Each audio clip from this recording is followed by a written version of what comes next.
Is Reign as awful as you remember? Since launching in 2006, the CW has made a name for itself as the sexy teen drama channel, and over the years they've amassed quite the collection of shows that fall under this umbrella, like One Tree Hill, Gossip Girl, The Vampire Diaries, The 100, and Riverdale.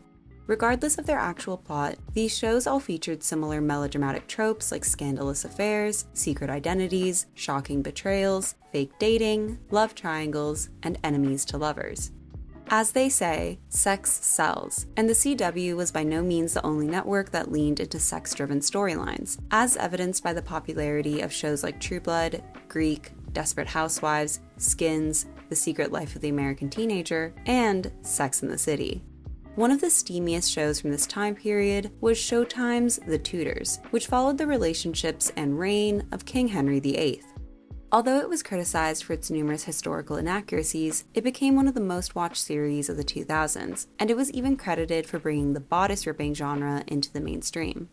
When The Tudors reached its conclusion in 2010, multiple networks tried to fill the void it had left behind, leading to the creation of shows like The Borgia, Downton Abbey, The White Queen, and Spartacus, which went in a similar erotic historic direction. The CW was no exception to this trend, and on October 17, 2013, Reign debuted, and was widely referred to as the Tudors' successor, just for a slightly younger crowd.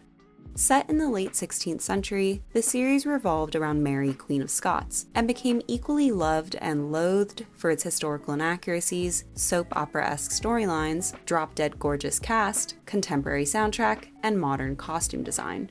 Today we're going to take a walk down memory lane and revisit all 4 seasons of Reign. We'll be breaking down some of the show's biggest moments, doing a bit of fact-checking, and discussing the wackiest clothing choices, so you'd better buckle up, cause it gets wild. The series begins in 1557, with Queen Mary Stuart of Scotland being brought to the French court after narrowly avoiding an assassination attempt. There she's reunited with her ladies-in-waiting, Greer, Kenna, Lola, and Ailey, as well as her betrothed, Prince Francis, who's heir to the French throne. Although the two have been engaged since childhood, Mary discovers that Francis's mother, Catherine de' Medici, has begun opposing the alliance, leaving Mary's future hanging in the balance. After the Queen's advisor Nostradamus predicts that the marriage will bring about Francis's death, Catherine arranges for Mary to be drugged and sexually assaulted by another courtier in order to break off the engagement, but a mysterious figure warns Mary ahead of time, allowing her to escape unharmed. The main conflict throughout the first season is Mary's betrothal to Francis, which is complicated by her growing feelings for his bastard half-brother Bash, Francis's trysts with other ladies at court, Queen Catherine's persistent meddling, and King Henry's diminishing sanity. In spite of these hindrances, the pair eventually wed, but it's by no means an easy marriage, what with Lola being pregnant with Francis's illegitimate child, and Mary herself still having feelings for Bash. Other significant plotlines include a mysterious ghost in the castle, a cannibalistic charlatan called the Darkness, and the numerous flirtations of Mary's ladies-in-waiting. By the end of the season, Ailey's been killed, Kenna's been forcibly wed to Bash, and a plague is spreading throughout France. Folks are not having a good time, but at least Francis is king now, since he murdered his father for the good of the country. If you thought the first season of Reign was a lot, it's nothing compared to the second, which introduces more psychological and supernatural elements. The plague has killed dozens of people, tensions between Catholics and Protestants have come to a head, ghosts are running rampant around the castle, Francis's troublemaking sister Claude has returned to court, and Catherine is up to her usual schemes. Mary is also sexually assaulted by a Protestant rebel after they invade the castle, and this trauma dictates her actions for the remainder of the season. These numerous hardships put an understandable strain on Francis and Mary's relationship, pushing her right into the arms of Prince Louis of Condé, Francis's cousin, who seeks the throne himself. The conflict between the Catholics and the Protestants is mirrored by the growing animosity between Mary and her cousin Elizabeth, who both have claims to the English throne, and it looks as though war is headed their way, and Francis supplies Mary with soldiers in spite of their estrangement and his mother's protests. Meanwhile, Louis, who has secretly aligned with Elizabeth, builds his own army, but Mary and Francis band together to stop the coup and finally reconcile. Meanwhile, Catherine, whose nefarious plots have been discovered, is exiled from court and she runs off to England to help Elizabeth. Don't worry, the side characters are having just as chaotic a time. Greer gets banished from court and becomes the madam of a brothel. Kenna and Bash's relationship fizzles out because of their respective indiscretions. A pagan sorceress, Delphine, is introduced, and Lola begins a complicated romance with Lord Narcisse, who has a vicious vendetta against Francis. The third season picks up where the second left off. Catherine and Elizabeth attempt to oust Mary, but are once again thwarted, and Catherine is brought back to France to be imprisoned. Having fallen ill the previous season, Francis's health continues to decline, and his family turns to dark magic to save him. But in a surprise turn of events, he winds up dying anyway while saving Mary from a group of assassins. This devastates her and makes her standing in the French court more precarious, especially after Francis's younger brother, Charles, is crowned the new king. Catherine attempts to become regent, but Lord Narcisse frames her for Francis's death and secures the position instead. And with the rest of the court turned against them, Mary and Catherine finally team up. With Mary a widow, there are frequent discussions of political marriages, leading her to consider Don Carlos of Spain, but the negotiations fall through when she realizes that all he cares about is her title. With no political power left in France and very few friends left, she finally returns to Scotland and reclaims her throne. Meanwhile in England, Queen Elizabeth is having a messy affair with Robert Dudley and becomes pregnant, but after being poisoned, she miscarries. Lola is forced to join the English court after Elizabeth captures her parents, and although she remains loyal to Mary, she and the Queen develop a friendship. However, this is put to an end when Lola is framed for an assassination attempt and sentenced to death. Although she has her hands full in Scotland, when Mary receives news of her friend's execution, she vows to take Elizabeth's crown. After Francis's death midway through the season, things honestly get a bit repetitive, with almost every episode dealing with Elizabeth and Robert's relationship, Mary's various suitors, Catherine and Charles's battle over the French throne, Claude's secret romance with her bodyguard, and Bash and Delphine's hunt for a mystical murderer. The latter is probably one of the oddest storylines in the entire series, since it not only implies that magic is real, but also culminates in Bash abandoning Mary so he can hone his supernatural abilities, which is not at all how I would have expected the character to turn out when he was first introduced. The fourth season continues to focus on the French, English, and Scottish courts. In France, Claude is wed to Lord Narcisse's son, Luc, but their marriage falls apart when her former lover returns. Catherine's eldest daughter, Lisa, who's married to the King of Spain, arrives at the palace, and she finds herself clashing with both her mother and brother. Meanwhile, Charles begins behaving erratically, drawing concern from Catherine, who turns to a sorceress for help. She later manipulates Charles and his younger brother Henry into believing that Spain is their true enemy, but when it's predicted that this conflict will lead to Catherine's death, she flees for good. In England, Elizabeth prepares to invade Scotland, but threats of a Spanish attack distract her, and she considers marrying Prince Ferdinand of Austria for help. She has a new confidant and lover, Gideon Blackwell, who was previously entangled with Mary, but he's eventually murdered by Narcisse as revenge for Lola's death. This helps direct Elizabeth's decision to lead England as the Virgin Queen, no longer wanting any man by her side. In Scotland, Mary decides to marry Lord James Darnley, whose lineage will help strengthen her claim to the English throne. With Darnley growing more power-hungry as time passes, he and Mary's relationship is one of convenience, not romance, but they do eventually have a child together, James. Lord Bothwell, Mary's loyal ally, later kills Darnley after he goes mad, and he and Mary are arrested for this murder. 21 years pass, and a now adult James visits the English court to ask Queen Elizabeth to spare his mother's life. Elizabeth gives him two options: accept his mother's execution and be named her heir, making him the ruler of both England and Scotland, or allow Mary to survive, but in captivity. James lets Mary die. In the final moments of the show before she's executed, Mary reminisces about her past, specifically her time with Francis, and the two are rejoined in the afterlife, where they finally get to have the love story they always wanted. Reign was a certifiable hit in its early seasons, winning the People's Choice Award for Favorite New TV Drama and consistently bringing in over 1 million viewers a week, and I'm not ashamed to say that I was one of them, for the first season at least. Although the show found success with its target audience of young women, reception from critics was mixed. Positive reviews praised it for making the material more approachable, even crediting the show for sparking teens' interest in the Tudor dynasty. Negative reviews were more harsh, with some saying that the show was dumbing down history and actively ruining the country. A bit dramatic, if you ask me. From the very beginning, the cast and crew made it clear that they were choosing to sacrifice historical accuracy in favor of entertainment, with Anna Popplewell, who played Lola, even referring to it as fanfiction. If you've ever spent time on AO3, then you know that that's a fairly apt description. Adelaide Kane, who played Mary, had similar thoughts, saying, quote, "It's entertainment, it's not the History Channel." Although Rain is infamous for playing it fast and loose with facts, many of the characters are real, although admittedly, the only similarities to their real-life counterparts are often just their names. Australian actress Adelaide Kane was cast in the role of Mary Stuart while filming the 3rd season of MTV's Teen Wolf, another sexy series from the time period. At the time, Kane was 23, making her a good deal older than the 15-year-old Mary. But considering the sexual direction of the series, they didn't really have the luxury of age-accurate casting.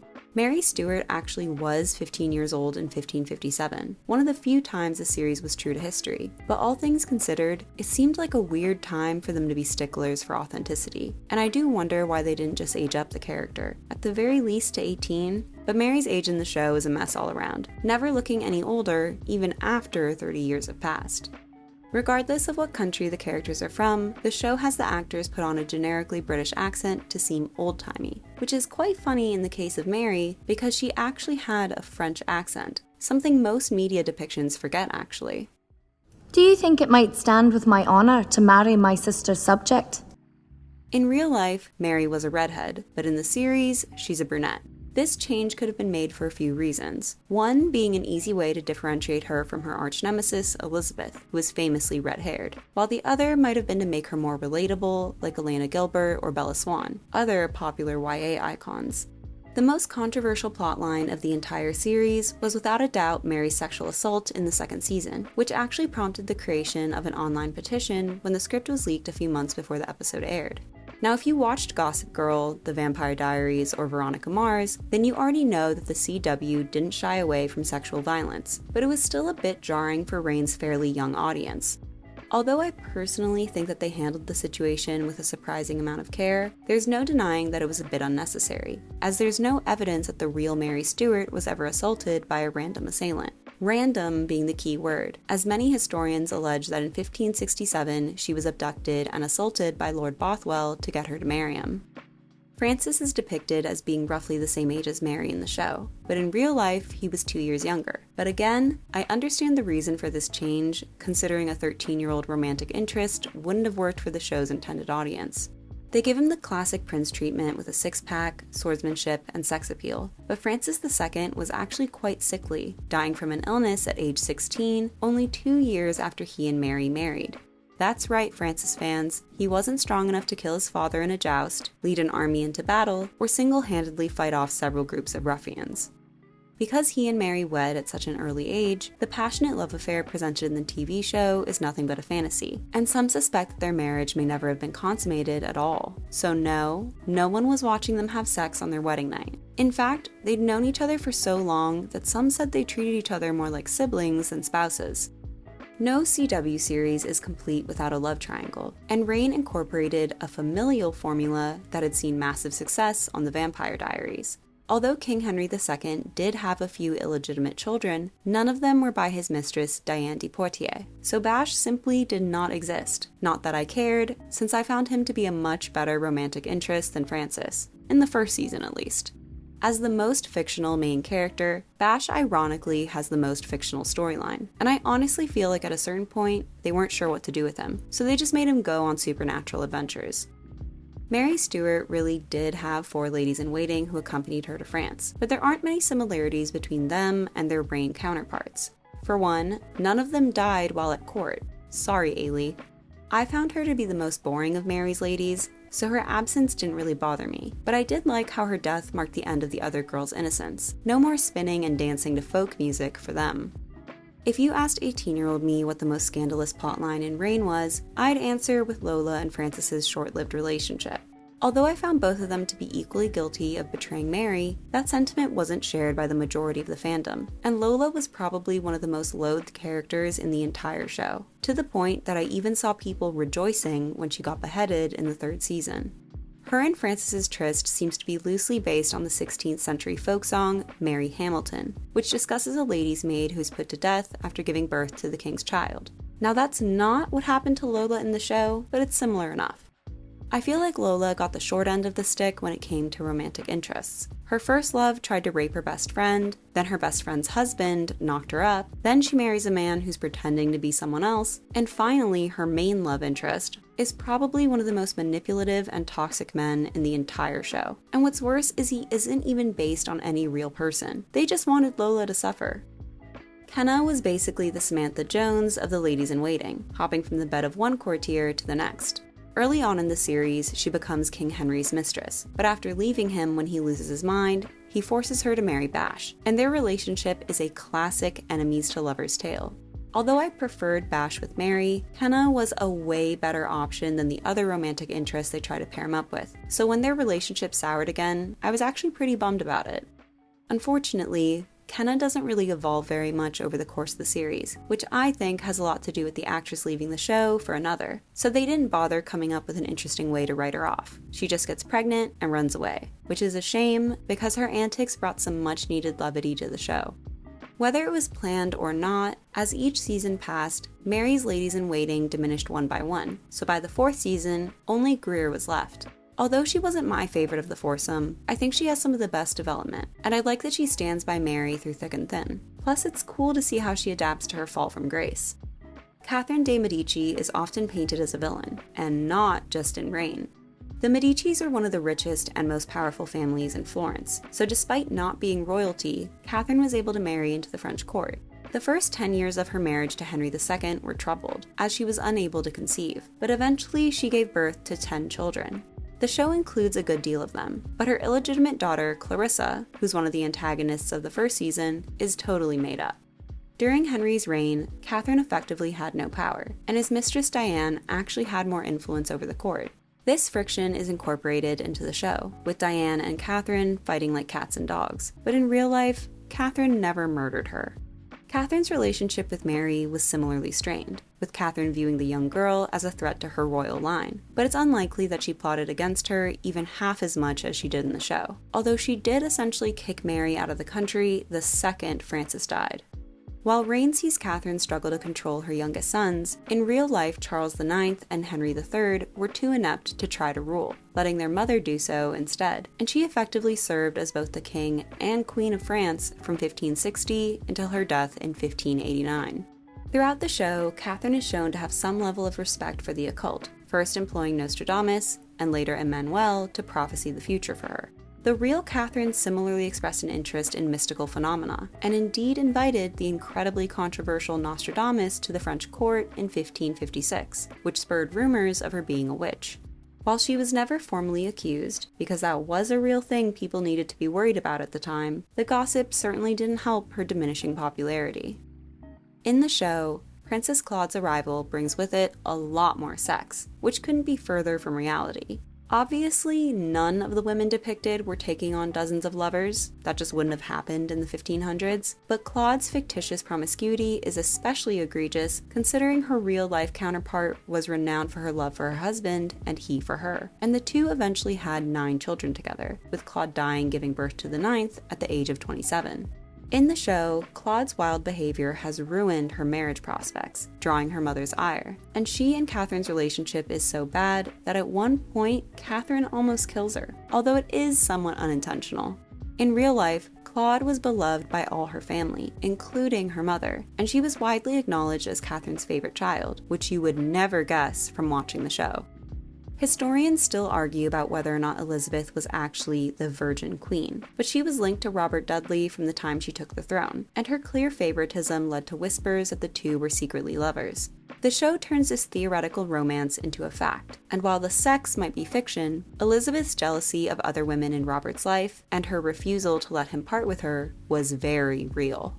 Elizabeth and Mary's feud is played up in the show, with both directly plotting to kill the other. In real life, the dispute was more political than personal. Although their relationship was hardly what one would call close, Elizabeth did briefly consider naming Mary her heir, and when Mary was forced to abdicate the Scottish throne in 1567, she even asked Elizabeth's help to regain it. This was a terrible choice on her part, however, as it set the stage for her eventual imprisonment, and in 1587, Mary was found guilty of making an attempt on Elizabeth's life and executed. Just like the show's storyline, the costumes in Reign didn't prioritize historical accuracy, and these artistic liberties left the characters looking more at home at New York Fashion Week than in a 16th century castle.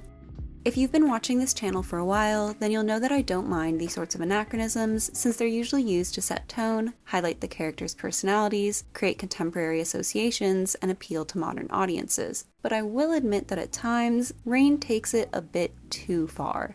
It's standard practice for period dramas to make custom garments for their principal cast and fill in the rest of the wardrobe with rentals from a costume house. It's why you'll often see the same pieces being used in different projects. Because Reign was working with a tight budget and time constraints, the first 3 seasons didn't have the luxury of making a bunch of pieces from scratch, so almost all of the costumes were borrowed, including those of the main cast. But instead of grabbing what had been left over from the Tudors or the other Boleyn Girl, they found inspiration from magazines, runways, and red carpets. Because Reign was headed in a teen drama direction from the very beginning, costume designer Meredith Markworth Pollock was told to dress the characters in modern pieces that young viewers would find appealing, a strategy that had worked rather well on Gossip Girl. A big part of the CW formula is this idea of enviable relatability, where there are aspects of the characters' lives that viewers can identify with while still being a fantasy. Characters who the audience weren't supposed to side with, like Elizabeth and Catherine, were thus given more historical costumes in order to remove that sense of relatability and create a larger divide between them and the real protagonists. Although I will say that instead of resembling Elizabethan fashions, they sometimes wind up looking more medieval, especially Catherine. Mary, Greer, Kenna, Lola, Ailey, and Claude, who effectively represented the show's intended audience, often wore modern brands like Free People, Alexander McQueen, Valentino, and Oscar de la Renta. They each had their own general aesthetic that guided the overall direction of their outfits, with Lola being romantic, Kenna boho, Mary edgy, and Claude girly. This contemporary styling made them look right at home on Pinterest and Tumblr, and it was pretty common to see people use Reign as inspiration for their weddings or prom while the show was airing. Women's fashion during the Elizabethan era is pretty distinct for its combination of ruffs, partlets, puffed sleeves, structured bodices, and large skirts. The costumes in Reign usually incorporated 1 or 2 of these elements, but had fun with everything else, resulting in a look that often felt disjointed, with characters wearing strapless ball gowns, peasant blouses, satin nightgowns, and bodycon dresses interchangeably. There's a good deal of sequins, embroidery, lace, beadwork, and mesh, which is intended to make them look more regal and wealthy, because, you know, they're royalty, but it often had the opposite effect, veering into tacky territory. Considering the ages of Mary and her ladies-in-waiting when the show begins, their long locks actually aren't as much of an anachronism as you might think, as young unmarried women of the Elizabethan era often took to showing off the fullness of their hair. The problem is just that they keep wearing their hair in this fashion even after they get married. They could have at least given them more updos if they weren't going to commit to a wig. Instead of the French hood or any other headdresses that were popular during the 16th century, the female characters opt for a variety of headbands, from little bejeweled numbers meant to evoke a tiara to flower crowns that came straight out of Coachella. This modern quality is continued with the characters' other accessories like their chunky belts, statement necklaces, and crop jackets. Men's fashion in the 16th century was defined by its incorporation of breeches worn over a pair of hose, resulting in a silhouette colloquially referred to as pumpkin pants. This look didn't really translate to teen TV, so the men were given leather pants instead. Historically accurate? No. Sexy? Yes. Their doublets and codpieces were similarly swapped out for military coats and puffy shirts, and their heads were sorely devoid of any fun hats. And this sort of vaguely period, vaguely modern look has become a staple of menswear in sexy period dramas. For the show's 4th and final season, the wardrobe department was finally given the time and money they needed, allowing them to custom make the majority of the costumes, and you'll see that everything gets a lot more consistent in regard to print, silhouette, and color. There is still a good amount of modern touches to keep these outfits in line with the show's overall aesthetic, but it's a lot easier to identify the characters as existing in the 16th century.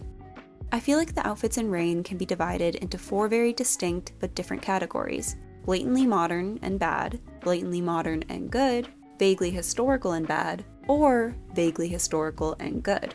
The bad outfits are the ones that not only look frumpy and unappealing, but also fail to drive the story forward in an interesting way. Sadly, Mary is probably the biggest example of this, with the poor girl routinely looking like the Macy's sales section threw up on her. The good modern outfits are the ones that actually look good once you get over how historically inaccurate they are. And there are several dresses I'd still wear today, although they'd need to be styled differently to not read as so 2010s. The good historical outfits are the rare few that manage to emulate the general silhouette of the time period without going overboard on the modern embellishments, because yes, sometimes less is more. In spite of the criticisms directed towards Reign and others of its ilk, the bodice-ripping genre is still going strong today with shows like Outlander, The Gilded Age, Bridgerton, The Buccaneers, and The Empress. Many of these shows are described as guilty pleasures, but I do have to ask, what do we have to feel guilty about? Men fantasize about becoming race car drivers and marrying supermodels. That's basically the plot of Fast and Furious and Transformers. Is it so wrong for women to fantasize about being princesses and wearing fabulous dresses? Now, don't get me wrong, I understand why Reign was and continues to be so divisive, but maybe that's part of its charm. What did you think of Reign? And what other TV shows would you like us to revisit? I hope you enjoyed this video. Don't forget to like and subscribe, and I'll see you soon. Bye!